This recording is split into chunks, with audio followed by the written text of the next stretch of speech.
Okay, good evening. Hi, I'm Jim Collins. I'm a Nanovic fellow and a member of the FDT department. I'd like to welcome you to the second film in the Nanovic series, Another Round. The director here is Thomas Vinterberg, and this is, I think, a very special film in the sense of the critical acclaim that it's acquired just since it's been released. We're talking about one of the most critically successful films of the past decade.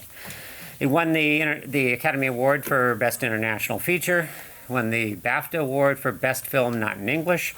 It swept the European Film Awards, winning Best Picture, Best Director, Best Actor, Best Screenplay, Best just about everything, and also won the Golden Globe for Best Foreign Film as well. All right, it's also got something like a 95 at Rotten Tomatoes and was on a slew of 10 best lists. And so we're talking about a film then that has been a critical smash, to say the least.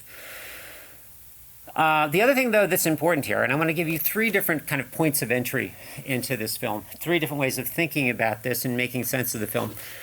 One is through the director, all right? This is very much a director-driven film, all right? This is Thomas Vinterberg.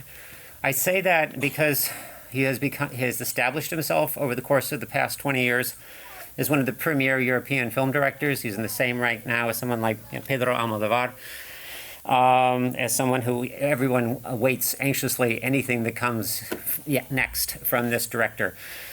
Interestingly, he was nominated for Best Director this year at the Academy Awards. Not Best Director over there in the ghetto of international film, but Best Director. All right, that happens only very rarely for a director. And no, I shouldn't say it's impossible. Bong Joon-ho obviously broke through in that category before, but people were predicting it would be years again before you would have someone in that nominated in that category.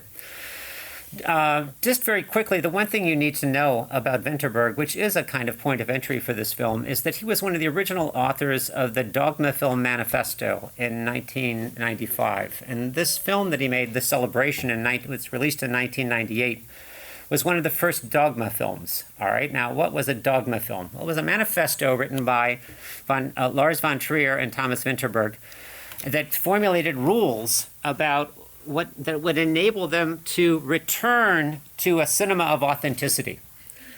This was a declaration of war against Hollywood, but it was also a declaration of war against other European cinemas that seemed to be ever more determined that they could somehow try to imitate Hollywood. What they wanted then was a return to a kind of essential cinema. So I'm not going to read through the whole list, but just to give you a sense, shooting must be done on location. Props and sets must not be brought in. The sound must never be produced apart from the images. The camera must be handheld. The cameras that they used were something that is roughly equivalent, if you want today's standards, like a GoPro, all right? Optical working filters are forbidden, all right? No superficial action. Genre movies are not acceptable, all right? Now, what was most important, though, was the conclusion, all right? The rules were kind of fun, and Vinterberg and von Trier said it took them about 45 minutes, and, they were, obviously having a lot of fun with this, as well as writing a manifesto. But the conclusion, I think, is what's important, because it's what ties us to this film tonight. My supreme goal is to force the truth out of my characters and settings. I swear to do so by all the means available, and at the cost of good taste and any aesthetic considerations. Thus, I make my vow of chastity. Now, you'll see pretty quickly as you're watching Another Round that this is not a dogma film. It does not obey those rules. This is not scorched earth filmmaking. On the other hand, this film is all about how you squeeze the authenticity out of life and capture it on film. Another way, obviously, of talking about this film is through the star, because in addition to being director-driven, this is also star-driven. This is Mads Mikkelsen. Most of the world now knows him just as Mads, all right? He has become the preeminent Danish actor and arguably the preeminent European actor right now, someone who has, in effect, achieved a kind of global recognition that we can only really compare him to someone like a Marcello Mastroianni or something like that in terms of a leading man who now can float throughout different national cinemas. I've chosen these films in particular because The Hunt is another film that he made with Thomas Vinterberg, which was also nominated for Best Foreign Film. A Royal Affair, in which he plays a tutor to the Queen who's a big fan of Voltaire and the philosophe tradition. But many of you probably know him as Hannibal. all right? And that's how he became globally recognized as in terms of Hannibal and also being an awfully good Bond villain in Casino Royale.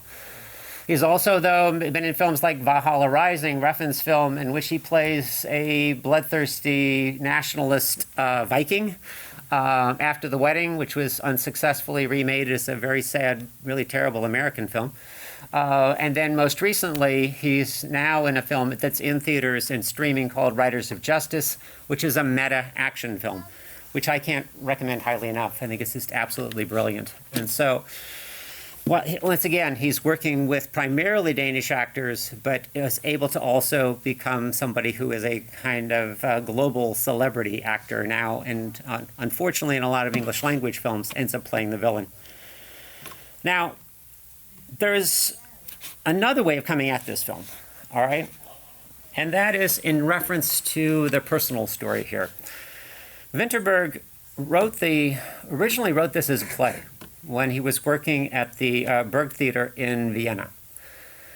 He worked on the play for a while, couldn't decide if he wanted to make it into a film script or not. His daughter, his high school-age daughter, Ida, insisted that he make it into a film and that she would act as his special advisor on Danish drinking culture among teenagers and college students. She then began to write the screenplay with him and was slated to star as Mads Mikkelsen's character. Has two sons. He was supposed to have a daughter. Ida was going to play the daughter. And sadly, she was killed in a car accident the first week of shooting. All right? Now, they decided to persevere to make the film. They shot the film at her high school in the classrooms that Ida went to. The students you see in the film are her classmates. All right, so this is another way in which we can think about this film in terms of authenticity. But what I think is most important about that is the very powerful speech that Vinterberg gave when he won the the award, which in effect recognized him as, the director of the most important international film last year. He talked about this story in reference to Ida, and he said that after she died, he decided that the film should not be just about drinking. It should also be, this is a quote, it should also be about being awakened to life.